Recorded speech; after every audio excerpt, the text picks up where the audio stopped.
que eu admirava muito, por exemplo, João Ribeiro, José Veríssimo e o grande Rui Barbosa. Muitos outros achavam que eu devia me apresentar. Então eu, constrangidamente, me apresentei. Nas vésperas da eleição, garantia-me que eu ia ganhar. Mas do Ministério do Exterior passaram telegramas para os acadêmicos que estavam na Europa, quase sempre eram diplomatas naquele tempo, e dizendo que eu tinha renunciado. Então eu perdi. E agora há pouco na Academia Brasileira de Letras, no Rio. Ele ocupa a cadeira número 7, cujo patrono é o poeta Castro Alves. Foi saudado pelo professor Miguel Reale. Pontes de Miranda se candidatou à Academia 3 vezes. A primeira quando era ainda jovem. Na segunda vez, em 77, perdeu para a escritora Raquel de Queiroz. Na terceira vez, este ano, venceu a escritora Diná Silveira de Queiroz por uma diferença de 4 votos. Antes da solenidade, Pontes de Miranda deu uma entrevista ao repórter Pedro Rogério. O novo imortal brasileiro é mais velho do que a própria Academia Brasileira de Letras, 7 anos. Pontes de Miranda, que está aqui já vestido com fardão, está com 87 anos de idade. Autor de mais de 300 livros de direito, poesia, literatura, artes, matemática, física. Professor Pontes de Miranda, dessas formas todas de literatura, qual a que mais lhe agrada? Eu não poderia dizer, nem sequer pôr em ordem elas. Porque todos são um produto do cérebro humano. E eu não sei escolher o produto do cérebro humano. Eu adoro tanto aquele que escreve matemática, como que escreve poesia, como que escreve contos, novelas e etc. A 11 de agosto de 1827, criavam-se os 2 primeiros cursos jurídicos do Brasil, São Paulo e Recife, há 150 anos. Hoje, aqui está conosco o professor Pontes de Miranda, que, formado em 1911, há 65 anos, há 60, quase 66 anos, tem uma vida toda dedicada ao direito. Um dos mais eminentes, um dos mais ilustres e um dos mais fecundos trabalhadores do direito brasileiro. Comentou todas as constituições brasileiras, esgotou-as, trabalhou-as, fez sobre cada uma um trabalho pessoal e extremamente importante. O professor Pontes de Miranda, embaixador, hoje em trabalho ainda diário e fecundo, vai nos dizer como foi a sua formação como bacharel em Direito. Bem, a fundação dos cursos jurídicos no Brasil tem um elemento histórico que raramente se presta atenção a ele. O Brasil herdou todas aquelas grandes qualidades jurídicas que os portugueses tinham, porque as ordenações portuguesas eram leis maravilhosas. Mas, com a Revolução Francesa, houve uma influência francesa em Portugal. Os brasileiros que estavam estudando lá não gostaram daqueles elementos novos que estavam nas faculdades de lá, em Lisboa e Coimbra. Então o que fizeram?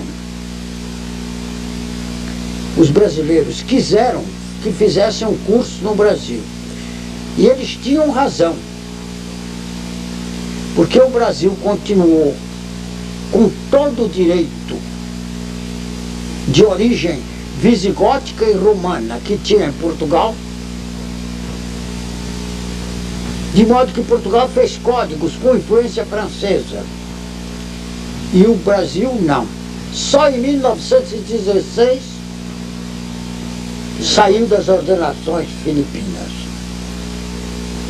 Mostra isto uma qualidade que o brasileiro tem. O que é bom do passado, ele concorda que fique eternamente. Conserva. Então, o Brasil, sempre que vê um erro cometido, ele procura corrigir, mas não fazer leis. Infelizmente, de certo tempo para cá, estão fazendo leis demasiadas. Quase sempre por gente que não sabe direito. Os cursos jurídicos de São Paulo e de Recife, de Olinda, fizeram as maiores personalidades do primeiro e do segundo império e até da República. Os que menosprezam o ensino jurídico no Brasil são os inimigos autênticos da nossa evolução cultural. O senhor acha que a contribuição do bacharel em Direito é importante na nossa tradição cultural? Mas claro, é com os fios invisíveis do direito que se fazem as civilizações, e não com os discursos de economistas e de politiqueiros. Quer dizer, o bacharel continua ainda É o hoje? direito, não é o bacharel. O jurista? Porque esse é um nome que dão e que não concorda. Aquele que estuda direito é um doutor em direito, mas por isto ele é um doutor em assuntos humanos. Como é que foi a sua formação clássica, professor? Como é que o senhor aprendeu latim e grego? Bem, no Recife daquele tempo? Em Alagoas, eu aprendi latim e grego na minha terra natal. E até fui professor de latim aqui e de grego quando cheguei em 1912. Bem, não tenho tempo para contar estas coisas, mas fui para Recife. Eu ia estudar matemática e física na Inglaterra, mas por umas sugestões familiares eu fui estudar direito no Recife. Lá aprendi alemão com um professor alemão, Paulo Wolff. Paulo Wolff. É, e depois no convento dos franciscanos. O senhor deve muito a sua formação aos franciscanos? Ah, claro, né? Eu profundamente, apesar de só meu nome só ser Francisco, eu devo enormemente aos franciscanos. E o senhor escreve em alemão? Escrevi muito. Em 1922, publiquei alguns artigos nas grandes revistas alemãs daquele tempo e de hoje. A sua formação como Mas jurista? e eu não tinha ido à Alemanha. Eu mandava os artigos e publicava. Alguns até botavam nas primeiras páginas das revistas. Quer dizer, além do alemão, que línguas outras o senhor pratica? Com? Que línguas o senhor pratica além do alemão? Bem, o francês. Não escrevi nunca livro em francês, senão um curso que dei na Haia. Mas em inglês escrevi até poesias também em inglês, etc. São as três línguas que eu mais aprecio depois do português, que é a língua que mais merece, porque é a mais latina das línguas que existe nos chamados países latinos. Agora, apesar dessa sua admiração pelo latim, pelas letras clássicas e pelo português, o senhor tem uma formação germânica como jurista? Bem, claro. Eu li tantos alemães que fui convidado para dar um curso na Alemanha, na Kaiser Wilhelm Stiftung, hoje Fundação do Imperador Guilherme. Bem, hoje é Max Planck, que era o presidente naquele tempo, agora Instituto Max Planck. E ele me convidou para dar conferências lá. E recentemente, abrindo uma revista, fiquei surpreso que um grande jurista, numa revista da Alemanha, falou sobre o meu curso e teve uma frase que me encantou. Ele só podia ser o que é vindo da matemática para o direito. O senhor veio da matemática? Sim. Eu continuo Matemático? matemática. Quer dizer que o senhor não é um bacharel com hostil ao número? Qual o número? Mas não há bacharel que seja hostil ao número. Só alguma Uma balela. Não. Porque quem ama o direito tende a amar ciência de que o direito precisa. Que é precisão, que é... Claro. Ô, embaixador, se o senhor tivesse que restaurar uma das constituições do Brasil, a de 1823, a de 91, a de 34, a de 37, a de 46 e a de 67, qual que o senhor restauraria para restabelecimento do Estado de Direito hoje no Brasil? Todas tinham de ter algumas emendas, né? As duas melhores constituições que o Brasil teve foram a de 34 e a de 46. Elas são diferentes em alguns pontos, de modo que precisavam tirar o que é melhor de uma e de outra. Ambas nascidas de são boas. Assembleias Nacionais Constituintes. Claro, Constituição feita por uma pessoa é um perigo. O senhor já foi convidado alguma vez para fazer uma Constituição Fui, ou uma lei fui, complementar? fui. Não, no plano complementar não. Fazer Constituição, fazer uma Constituição nova. E eu respondi que uma Constituição tem de ser feita por um parlamento, por uma constituinte. Eu nunca farei uma Constituição. Se fosse presidente da República, chamava o meu líder para apresentar emendas à Constituição existente. Se fosse senador, faria a mesma coisa. Apresentaria emenda. Se fosse deputado, faria emenda. Mas fazer uma Constituição, eu não aceitei. O senhor acha que o Congresso hoje tem poder constituinte, Não, tal como existe? não tem ainda. Para se fazer um poder constituinte, é preciso se afastar tudo que está posto contra os princípios da herança brasileira, da Constituição do Império e de que nós herdamos a República. O que é a tradição política constitucional brasileira? Atual? O que seria assim? Qual seria para ser fiel à tradição brasileira, o que seria uma Constituição? Seria uma Constituição... Bem, isso é uma escolha. Ou um parlamentarismo, ou um presidencialismo. Mas, de qualquer modo, o que é essencial é que o povo vote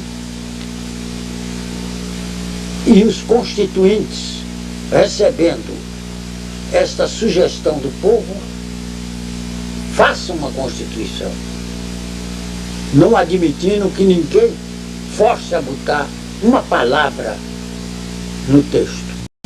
O que o senhor achou da Carta aos Brasileiros das Arcadas, da Faculdade de São Paulo? Bem, o que eu acho é que foi apenas um gesto lá da Faculdade de São Francisco e que deve ser acompanhado de outros gestos, não muito diferentes, mas mais claros em alguns pontos. Agora, por que Olinda e atualmente Recife não participaram da mesma forma, com tantas tradições que tem Pernambuco na área do direito, inclusive a sua própria pessoa? Por que a Faculdade de Recife, antigamente de Olinda, não compareceu na comemoração do 60º centenário da fundação dos cursos de Direito? Bem,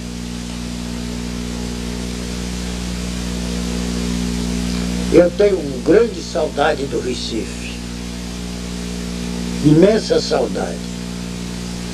Lá eu estudei alemão e aperfeiçoei o meu inglês daquele tempo. Lá eu escrevi o meu primeiro livro com 17 anos. Remeti para o Rio de Janeiro, para a editora Francisco Alves, e ela mandou dizer que tinha apresentado aos grandes juristas daquele tempo e que ia publicar. Mas ia publicar em Paris, não me mandaria as provas, e publicou em Paris. Era o livro que eu tinha escrito com 17 anos. Eu não posso dizer que não devo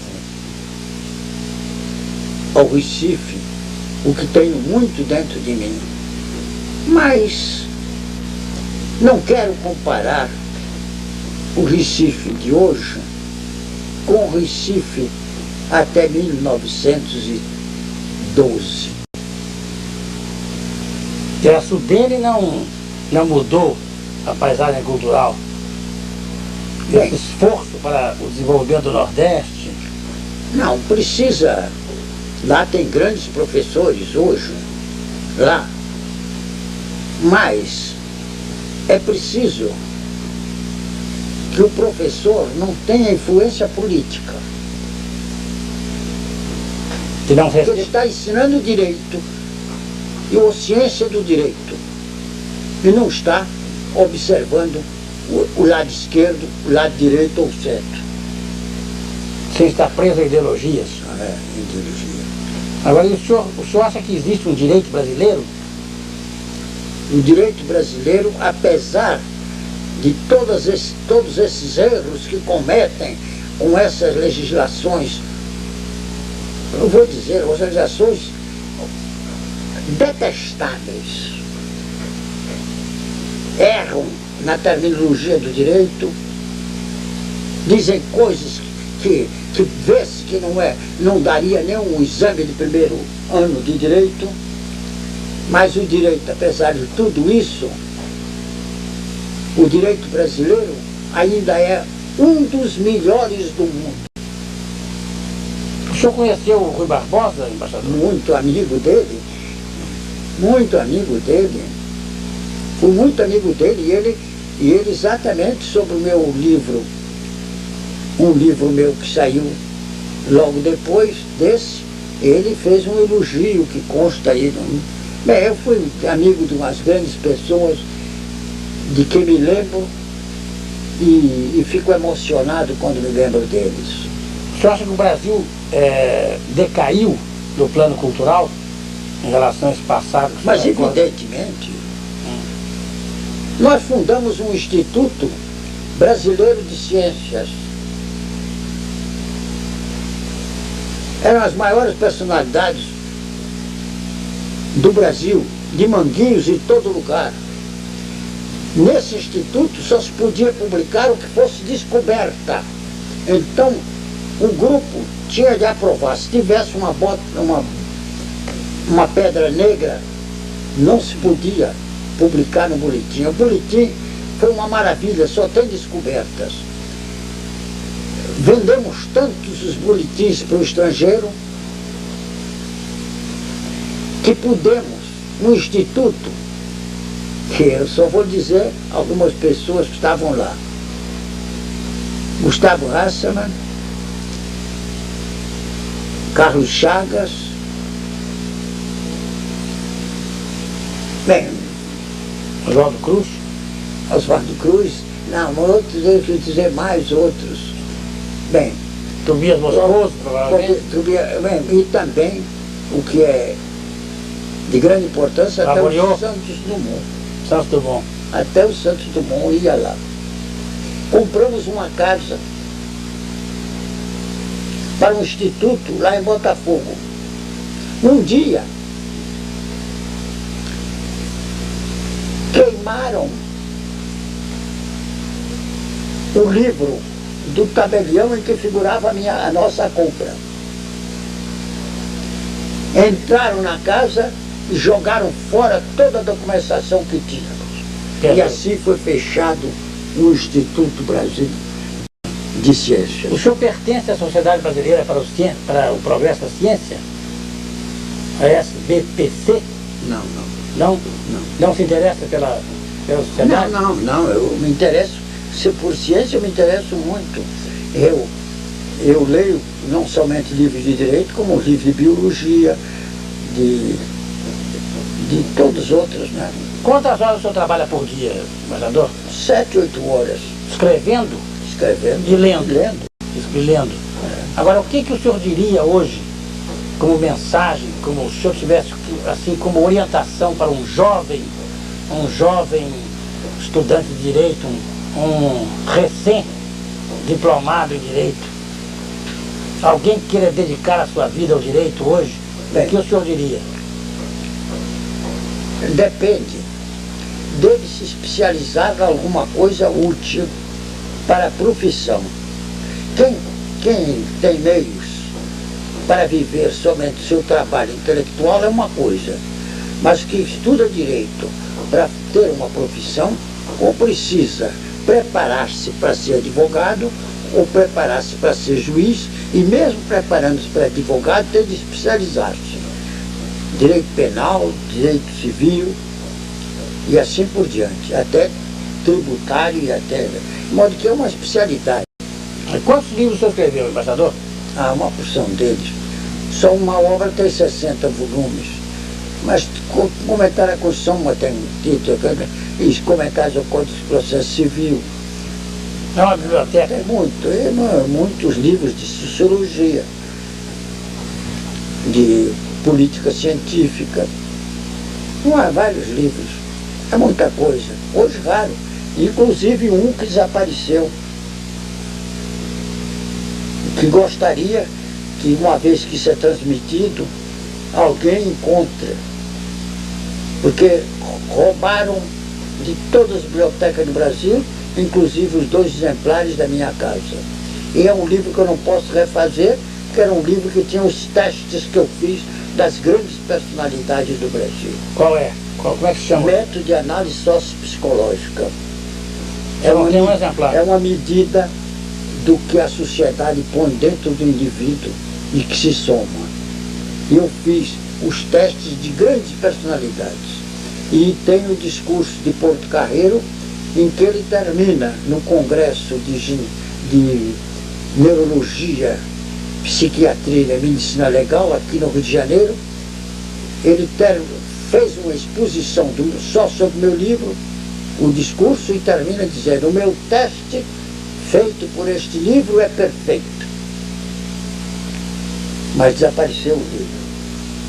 Nós esperemos que alguém o tenha e que possa devolvê-lo. Tem, já. Quem sabe? Já botou-se anúncio, até dando uma quantidade, um dinheiro alto. Embaixador, o senhor se considera, acha que o Brasil reconhece a contribuição cultural, especialmente no campo do direito, que o senhor deu? O senhor tem tido essa retribuição pelo seu labor intelectual permanente? Eu nunca tive uma decepção com a geração nova. Os novos reconhecem? Eu fico encantado com eles e o que eles sabem a meu respeito e que dizem que me deve. Agora, quando eu vim ao Rio de Janeiro, eu tive um carinho maravilhoso das gentes mais notáveis que tinha no Brasil. Eu não posso negar isso, não. Não posso negar. Se há algumas coisas, eles são outros elementos. Agora, então, eu lhe perguntaria o seguinte: já que o senhor tem esse reconhecimento das novas gerações, que é certamente o mais confortador, como é que o senhor explicaria, ou diria, o que o senhor diria a esses jovens, como a título de conselho ou de advertência, para chegarem à sua idade com a sua lucidez, a sua capacidade de trabalho? Os estudantes me procuram muito. E só lhe digo que há uns 4 dias eu tinha ido a um banco. Quando chegam não é muito, devia ser um homem de seus 38 anos, chegou junto de mim e conversou assuntos jurídicos para me fazer umas perguntas, e eu respondi ali, muito interessante. Depois eu digo, senhor, que ano está? Ele dizia, eu estou no 3º ano. Não vou lhe dizer o grau dele, mas mostra aqui. Sabe o que era? Era um militar. Ah, é? Eu digo, por que está estudando direito? Ele disse, por quê? O Brasil precisa mais de direito do que das outras coisas. Eu achei maravilhoso aquele militar num banco da rua Visconde Pirajá me responder aquilo. O senhor acha que não há incompatibilidade entre a condição de militar e o direito? Não, ao contrário. Ao contrário. Há violentos civis mais violentos que militares. Muito mais violentos. Algumas coisas que os militares cometeram no Brasil no passado foram devidos a civis que insinuaram. Está aí o Pinheiro Machado, que não nos deixa mentir, né? Não, mas Pinheiro Machado não era militar. Era civil? Era civil. Tinha o título general. Tinha o título general. E foi meu amigo. É, eu sei. Foi meu amigo. Mas e... Não devo nada a ele, senão amizade. Porque só me dava trabalho. Só lhe dava trabalho? Muito trabalho. O senhor nunca quis ser político, não, embaixador? Não. Ele às vezes chegava e dizia, olha, tem isto aqui que está lá no Senado. Eu quero que você estude isso e faça um parecer sobre isto. Eu fazia os pareceres. Inclusive para o Ministério da Marinha também, que fiz muito, mas fazia os pareceres, mas não com a minha assinatura. Outros é que assinavam. É. Ainda, o senhor ainda tem hoje advocacia de partido? Hein? Tem advocacia de partido? Não. O senhor advoga, não? Não, parecerista? não. Eu hoje não advogo, não aceito mais advogar. Eu não estava na idade mais disso, né? Nem pareceres? Nem... Só pareceres, sim. Mas e dá pareceres, inclusive, para grandes empresas? Sim, sim. O senhor continua? Ainda hoje ia demorando um pouco para quando vim para cá, que era para uma grande empresa de São Paulo que eu tinha feito parecer. E a sua especialidade é, no caso, como parecerista, direito comercial também, direito financeiro, direito fiscal, tudo. Internacional, etc. Internacional? Por razão porque eu tenho pareceres que eu fiz para países estrangeiros, né? O senhor já foi advogado fora do Brasil? Não, fora do Brasil não. Já teve causas fora do Brasil? Aqui eu fui advogado quando vim para o Rio de Janeiro. Quando vim para o Rio de Janeiro, eu abri escritório de advocacia. Sozinho? Depois entraram outras pessoas no meu escritório. Um deles que entrou para lá como meu auxiliar, acabou presidente do Tribunal Militar, do Superior Tribunal Militar, apesar de civil. Agora, recentemente? Há alguns anos, ele está aposentado e ainda vive.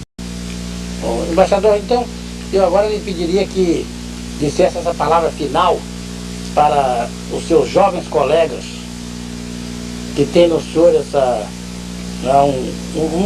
uma orientação.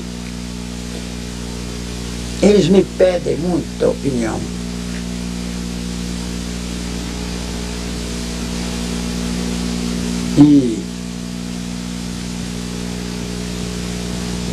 E eu respondo sempre quando se trata de jovem.